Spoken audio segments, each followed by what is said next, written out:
بینندگان عزیز، برنامه فرحبخش ادامه دارد. اینک هم صحبت ما هستند یکی از نورسان خوش‌ذوق، خوش سلیقه انیسا ملیکمورودووا. شما را خوش آمدید میگویم. انیسا، می‌خواستم که شما در آغاز صحبت از جریان درس آموزی و شوق و رغبتی که نسبت به هنر، نسبت به استعداد، نسبت به نوازش ساز دمبره دارید برای بیننده‌های عزیز ما ابراز اندیشه می‌کردید. تشکر زیاد. من در مکتب رقم 2 شهر راغون میخونم و بابایم و مادرم میخواستند که من دمبره نواز شوم و من را بابایم و مادرم به مکتب بچگانه موسیقی شهر راغون بردند و من خیلی آنجا خرسند شدم. این دمبره را من خیلی دوست می‌دارم و آموزگار من نازیکای همین دمبره رو به من آموختند و من امروز همه موسیقی رو با دمبره می‌نوازم. خب انیسا بانو، شما در آینده کی شدن می‌خواهید؟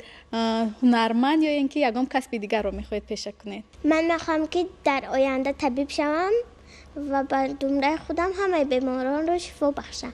سرود و ترانه هم می‌تواند که به انسان شفا بخشد. تشکر زیاد. در واقع شما درست گفتید. سرود و آهنگ هم می‌تواند که به انسان نیروی تازه بخشد و طبع انسان را شاد کند. این حال کدام سرود رو می‌خواهید که در برنامه فرحبخش برای تماشابینان عزیز پیشنهاد کنید؟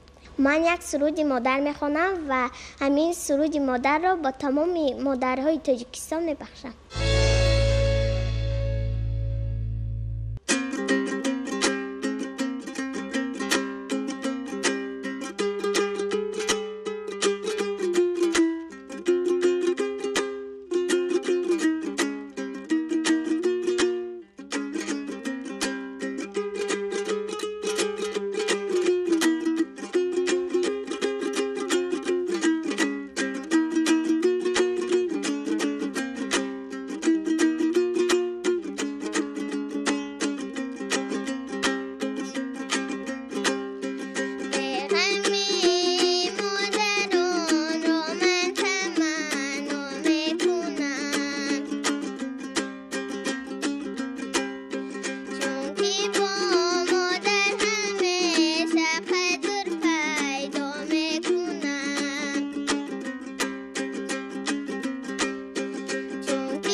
خب انیسا، چطوره که ما میدونیم شما در صنف سیوم تحصیل میکنید و در چهاربینی‌های مهم دولتی شرکت می‌ورزید. این برای شما مشکل نیست؟ البته دشوار نیست، چون که من خوب سرایده و خوب نواخته میتوانم، چون که پیشوی ملت ما را دوست می‌دارم و ما هیچ ترس و هراس نداریم. شما در نواختن ساز دمبوره بسیار نازکی‌های به خود خاص دارید، یعنی بسیار خوب می‌نوازید. در این حال امکان دارد که یک نوازش زیبای دیگر در فرجام صحبت برای تماشابینان برنامه فرهبخش پیشنهاد کنید. یک نوازش برای شما پیشنهاد میکنم.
انیسا، ما شما رو به برنامه فرهبخش خوش آمدید میگویم. برای صحبت، نوازش و سرودهای وطن دوستانه به شما تشکر زیاد میگویم. تشکر. من آرزو میکنم که مردم تاجیک همیشه سربلند باشند. سلامت باشید. و تماشاگران عزیز، در همین جا صحبت ما با انیسه ملیکمورود به انجام میرسد و در فرجام برنامه فرهبخش به شما سربلندی و نکو روزگاری را آرزو داریم. بینندگان عزیز، همیشه با برنامه‌های تلویزیونی تاجیکستان بمانید.